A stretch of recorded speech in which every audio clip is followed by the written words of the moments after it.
So I open up the video, and at first it's very blurry and it's kind of fragmented because the internet connection there is terrible. But as the image clears up, what they've got is one of the chemical weapons that was used. They've actually picked it up and carried it home so they can show it to me on the web camera. And I then say, please, you need to be really careful with that because who knows, there could be bits of chemical agent left in it. And they said, no, it's fine because we're keeping it on our balcony.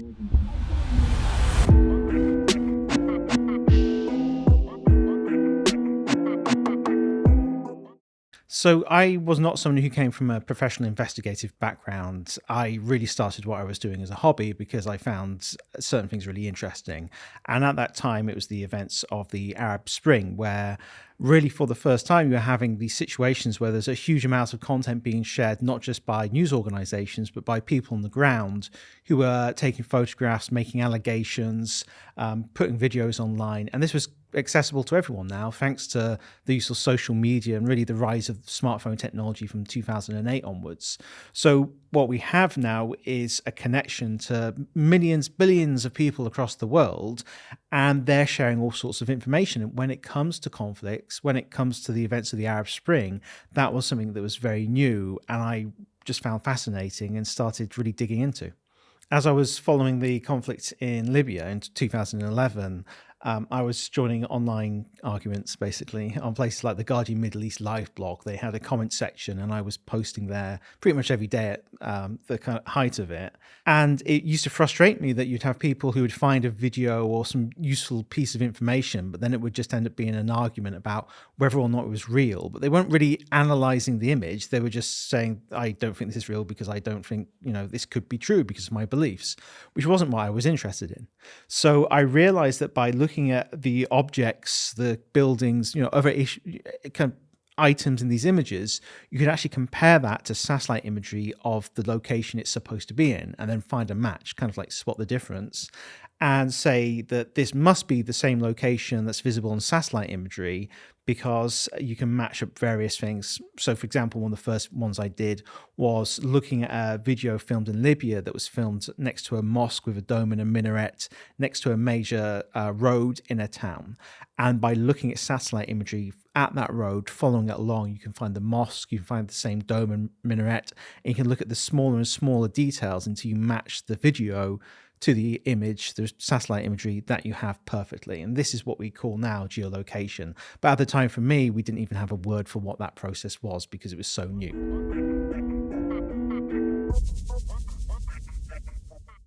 So through 2011, I spent my time kind of arguing on internet forums, and I started up a Twitter account so I could have kind of post threads about, what I was seeing. But I wanted a space where I could dive into things in more detail. So I started a blog called the Brown Moses blog, which was named after a Frank Zappa song I'd been listening to at that time. So it was quite random. I had no intention for this to be anything more than just a place to put my thoughts. It wasn't meant to be a big kind of media thing or anything like that. It was just my hobby I was doing for fun. I started looking at videos coming from the conflict in Syria in 2012 when I just launched the blog.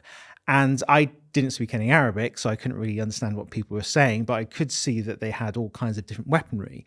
And at that point, it wasn't very clear what kind of weapons were being used, what weapons the Syrian opposition had.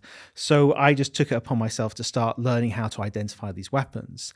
And that actually became increasingly crucial because first, there were allegations of weapons smuggling to opposition groups, but there were also allegations of chemical weapon attacks. So that year I spent in 2012 really learning that information, how to identify weapons, became really, really important in 2013. In 2013, at the start of the year, I had spent about a year identifying weapons from the conflict. And I had started seeing new weapons appearing that I'd never seen before. So I started going through what was now a collection of about 450 YouTube channels used by various Syrian opposition groups. So these are arms group media centers that had kind of formed over the last couple of years of the conflict in Syria. You didn't have loads of people posting stuff on YouTube because in opposition areas, the internet was pretty much cut off many times. So they would have one or two central media centers for a town, or there would be an opposition arms group who had a satellite phone who could upload videos. So you can actually follow all of these videos coming from Syria on a daily basis.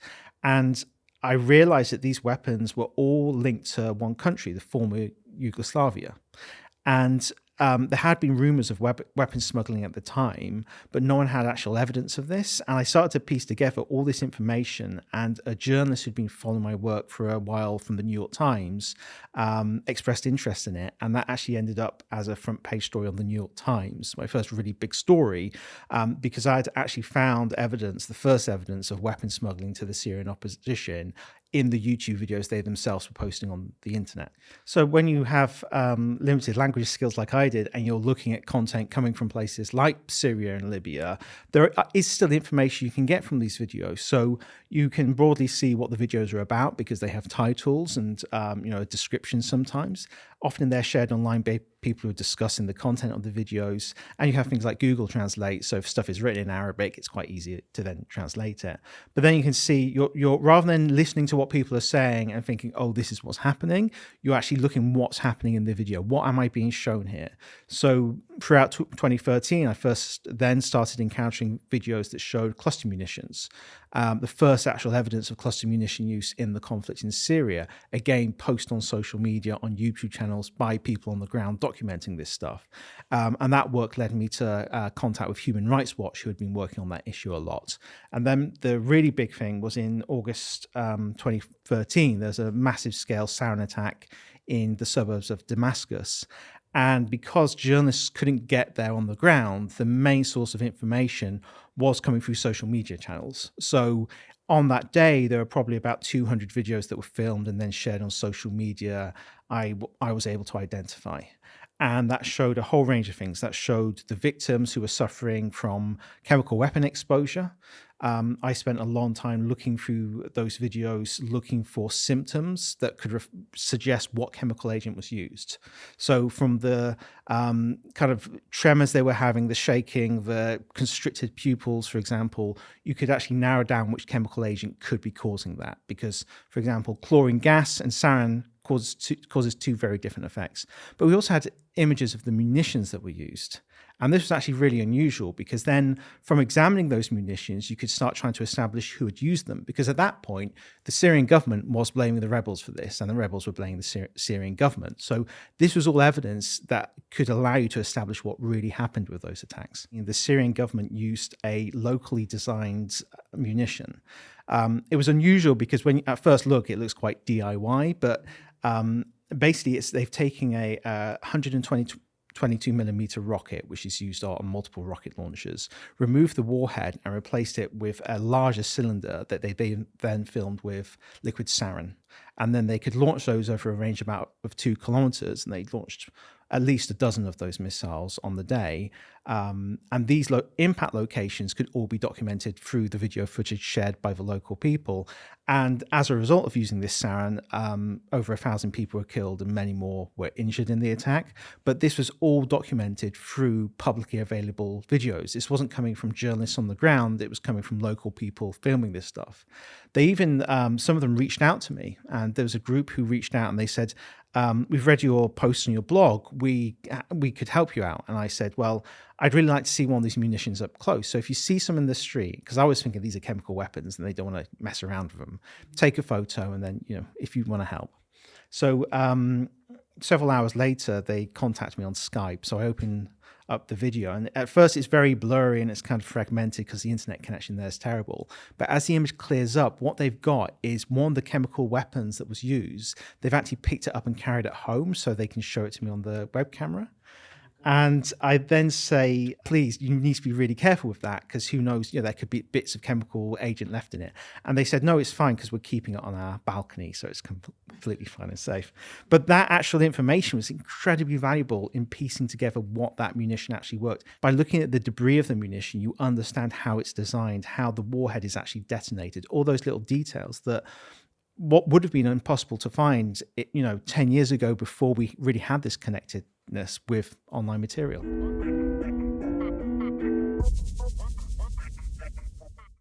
What was really frustrating about what happened in 2013 was there was a debate around what the world's response should be. And for example, I followed the UK Parliament debate very, very closely. And I had just spent all this time finding all this information, these videos, really detailed information about what happened.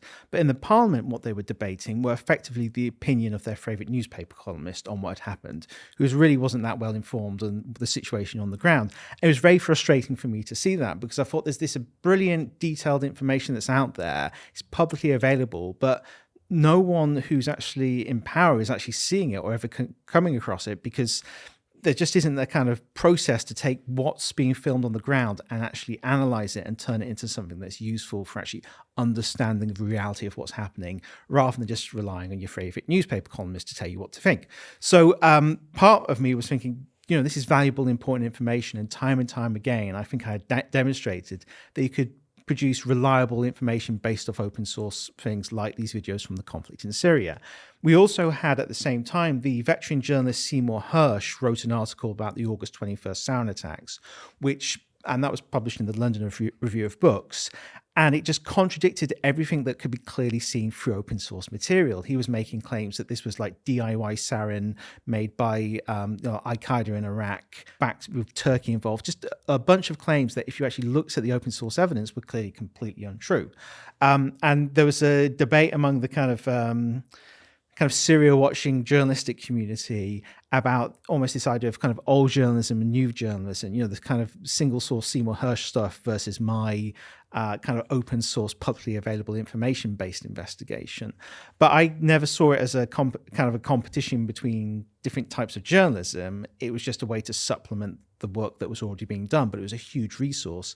I wanted to show other people how to do this, because I saw that it was something that I thought was not just valuable in terms of journalism, but in a much more broader sense, legal accountability, for example. So in 2014, I decided it was time to launch a new website. For one thing, my Brown Moses blog looked terrible, because I literally picked the first template that appeared when I started my Blogspot blog.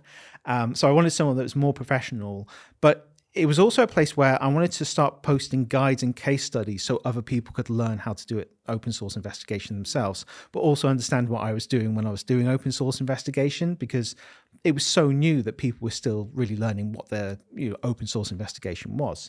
And alongside that, I wanted a place where other people who were doing their own investigations could come to me and publish their investigations on a website under their own names.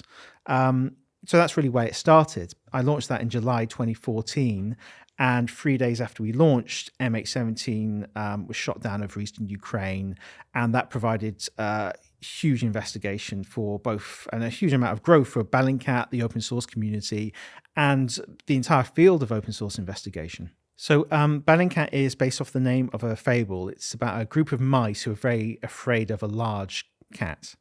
So they come together and have a meeting, and the mice discuss what they can do. And one of the young mice suggests, we should put a bell on the cat's neck. And then in this fable, an old wise mouse comes along and says, but who's going to be brave enough to put the bell on the cat? So, we're teaching people how to bell the cat at Bellingcat.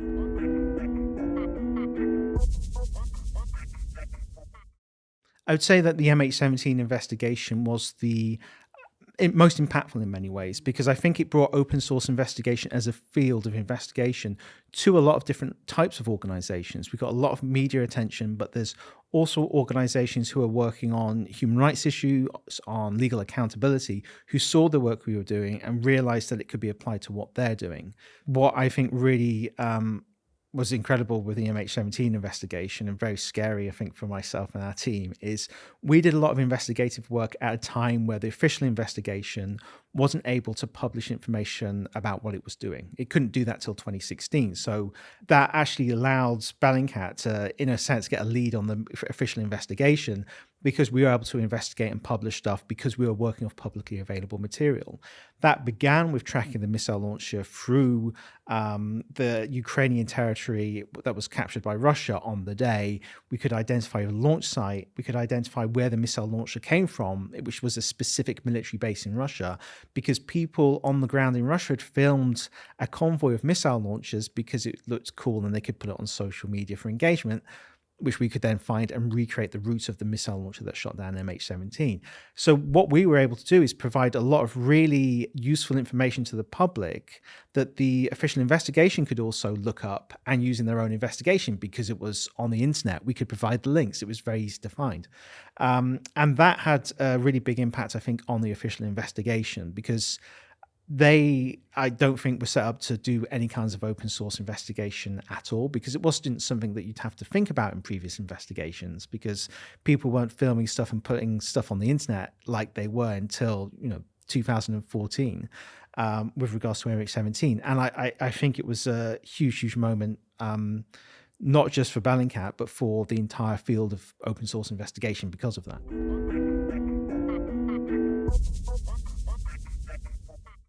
What used to be in the more traditional information model, top-down gatekeep model, where you would have newspaper editors, governments, broadcasters deciding what you were seeing. Now we have this peer-to-peer model where people on the ground in conflict zones can connect to researchers, activists, even people who don't like them on the internet. And that's something that I think is extraordinarily powerful, and it's not something that has really been taken advantage of.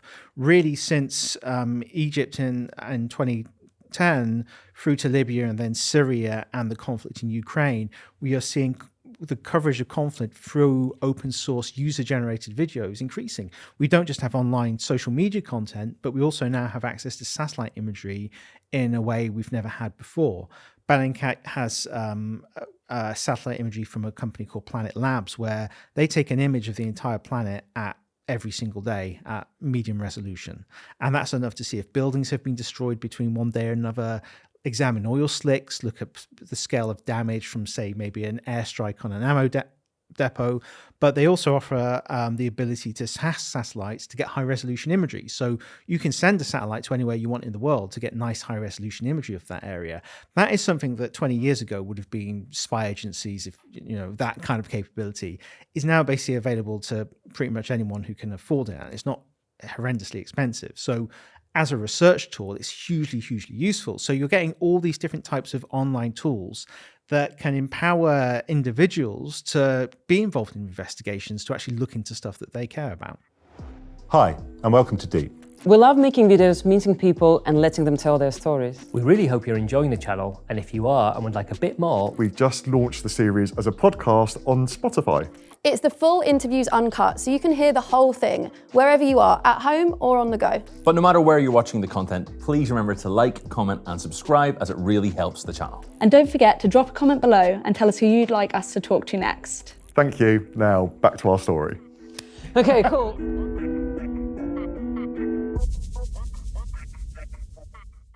So there's been a huge shift in the way we consume information. We've gone from this kind of top-down gatekeep model to this peer-to-peer model, thanks to smartphone technology, the development of apps and social media. This has created, I think, a real actual revolutionary change in the whole information system that surrounds us, because it's no longer that we just have to rely on TV news, newspapers, be they left-wing, moderate or right-wing, for the information that we get. We go online and we have immediate access to whatever communities are telling us the things we want to hear about. And that can be on any topic under the sun. The issue starts rising when, as people lose trust in traditional sources of authority for various reasons, they are drawn to alternative sources of information online. And there's really any opinion you hold in the world, you will find a community who shares that opinion with you. And that can become something that's quite dangerous.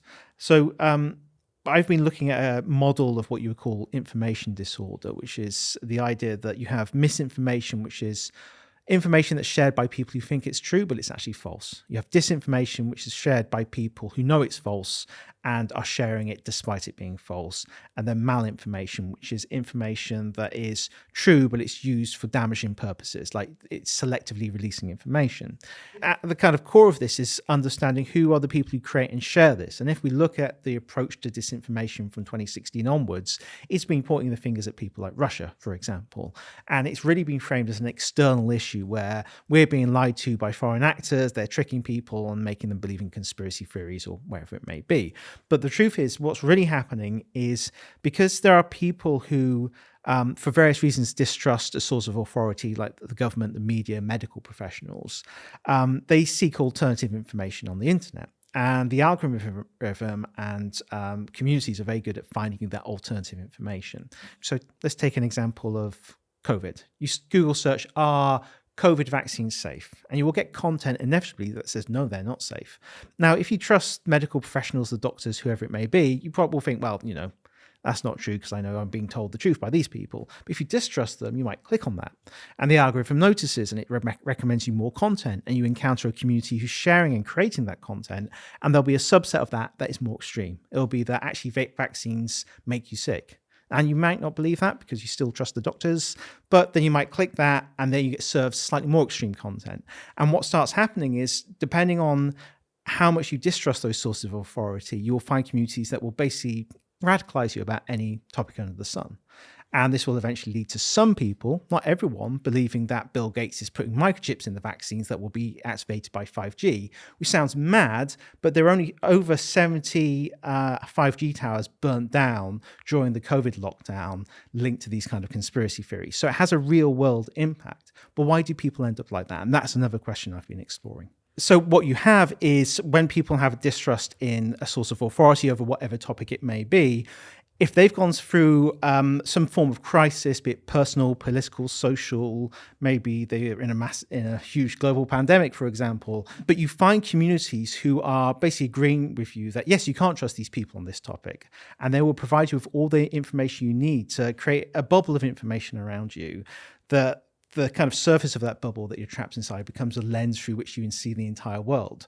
And you're constantly having those ideas of distrust reinforced by these communities. So when you're drawn into these communities, it can be very hard to escape from that, because you see everyone outside of your bubble as, the enemy or the people who've had the wool pulled over their eyes, when really you're trapped within an information system that's creating a twisted version of reality for you. One thing we're doing at the university is at the moment is going into universities and training them how to do open source investigations with the students, and building investigative hubs around different types of disciplines where open source investigation is done. So it's really about building communities around open source investigation, but not just saying, here's how you fact check something. It's like, here's how you do an investigation, here's how you have impact from that investigation. Because I think the most dangerous thing you could do in this circumstance is show young people that the truth is really important, how to find the truth, but then actually once they do that, they don't have an impact from it because no one's actually shown them how to make that matter, because that just drives this same sense of distrust that leads people into these conspiracy communities in the first place. So what we need to do is really not just show people how to fact check things, but actually empower them to change things.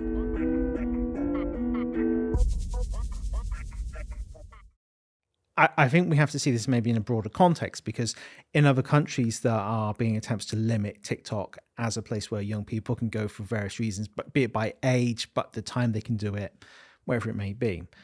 I think older generations don't really understand that these platforms have become social spaces for young people. It's how they communicate, it's how they get information. So when we're closing these spaces down, it's not just about, wagging your finger at a young person from using social media too much. You're taking away their social space. You're taking away their community. And I think we need to stop treating young people like idiots who don't know how to control themselves. I think we can educate them. I think we can actually make these useful spaces, but we don't do that. I do a lot of work looking at how in secondary education, young people are taught about disinformation. And the approach is often like, here's how to fact check some headlines. Now, how useful is that to someone who gets all their information on TikTok? They aren't seeing headlines to fact check in the first place. And really, if we turn everyone into a little fact checker, what is the purpose of doing that?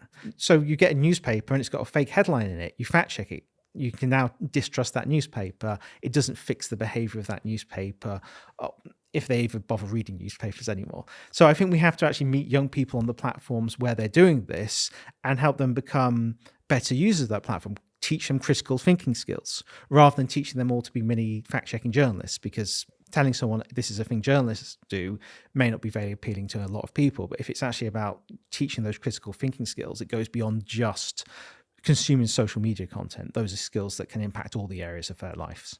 What I've seen talking to a lot of people, young people from Gen Z, is they've been through the experience where almost social media has, for some of them, created almost like a trauma, that they're so sick of it that they're constantly having to be engaged online to be part of their social circles, that they start feeling that they're forced to engage in that on those terms. It doesn't actually help them.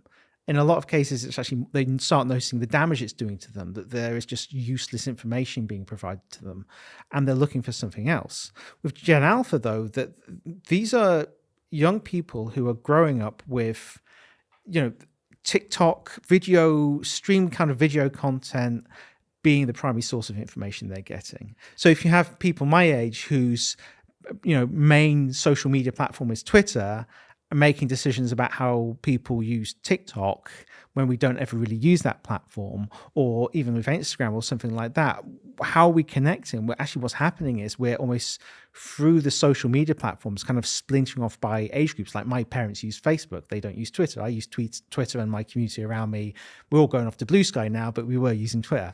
And then there's younger generations who are more using Snapchat and Instagram. It's different throughout all these different levels. So I think sometimes one of the failing that the traditional media has in terms of engaging through those other channels is that they see it as something they have to do rather than something they're not part of a community. They're just trying to sling their stuff to a certain community who may or may not engage.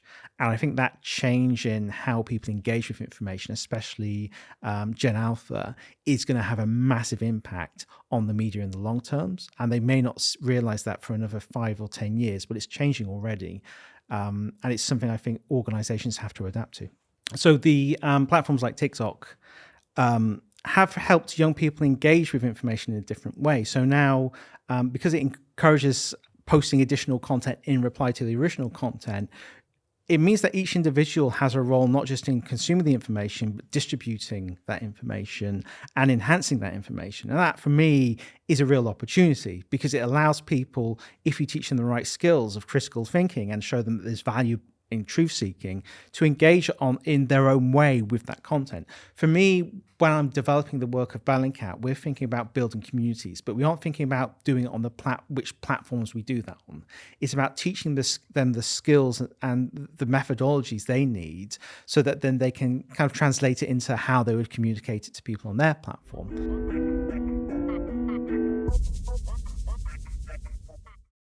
There's a couple of areas we're expanding into recently. One of them is we now have a financial investigation team that's looking into gambling companies. We've just published a piece on a company called OneXBet. And they sponsor big football teams, they are high profile, yet they are rather unusual. So, for example, they have live streams of sports on their website that anyone can bet on them. And you would think, oh, that must be professional football matches or whatever that may be. What it is some of the weirdest and most depressing stuff I've seen on the internet. They will have people in warehouses with crowds painted on the walls playing like four-a-side cricket against each other for like 15 minutes. And then you can bet on that. And then they run off screen, change their uniform, run back on and play as two different teams. And we've had that there's like football teams that like these just four-a-side football. It's like really odd. They were live streaming games from sports halls at schools of like children playing sports against each other, which across Ukraine, Belarus, Russia. You also had so it's basically two guys who are basically sat on a stool, and then they're facing there's a gap of probably about a foot between their feet, and they have a ball and nets under their seats, and they're just kicking them each other like that. And they stream this stuff, and it's really like odd. They'll have like table football. So and they stream hundreds of thousands of these matches a year, and it's just endless streams of this stuff. And it's just this kind of weird Black Mirror-ish kind of depressing kind of scene. But there's a huge amount of these matches, so that if you want to gamble on any of these silly things, you can do. But it's really a strange organization, and we're digging a lot more into that kind of stuff. Another area we're doing a lot of work on at the moment is deepfake pornography, because that's become a big issue. The barrier of kind of entry for creating a deepfake of someone has gone from over the last 2 years from requiring, programming knowledge, lots of video content or footage of the person involved, to basically a single photograph and knowing the right Discord server or app to download. We've investigated multiple companies that are selling these nudify apps, and these apps are being used to target young girls. There's been multiple reports of girls at schools having images of themselves created on these apps and being distributed among the school, which has led to suicides. So this has become an issue that's become increasingly, I think, important and severe. And I think governments are a bit slow to realise the risks this is creating. There's been some movement by the UK government to start addressing these issues, but one thing we've been able to do is identify a lot of the companies behind these apps, get these apps shut down and taking off things like the Google Play Store, for example, have their payment providers shut down the way that they're able to get money, and reduce the ability for these companies and these app providers to function. But it's one of those things where you shut down one and like 3 more pop up in the same period. So it's a constant battle, and I think it needs, legislative efforts to really crack down on these websites, because I think they're a big risk to women and young girls.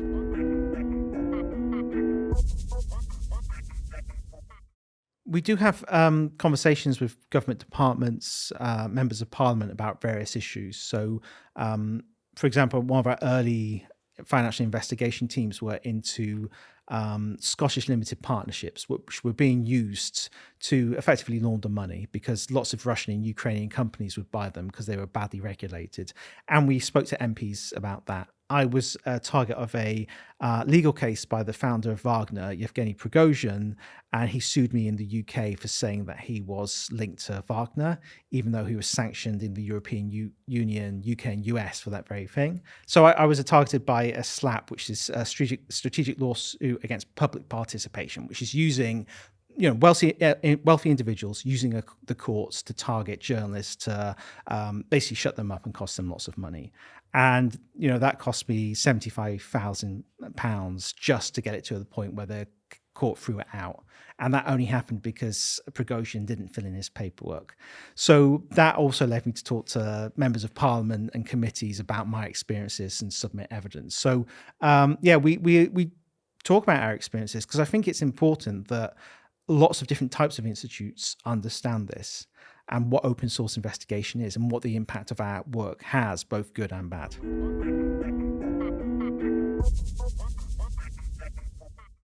Looking back at what's happened since I started the Brown Mosey blog 12 years ago, I think I'm remarkably fortunate to be able to do what I love every single day as a job, have so much impact, and have really see the impact our work has in the real world.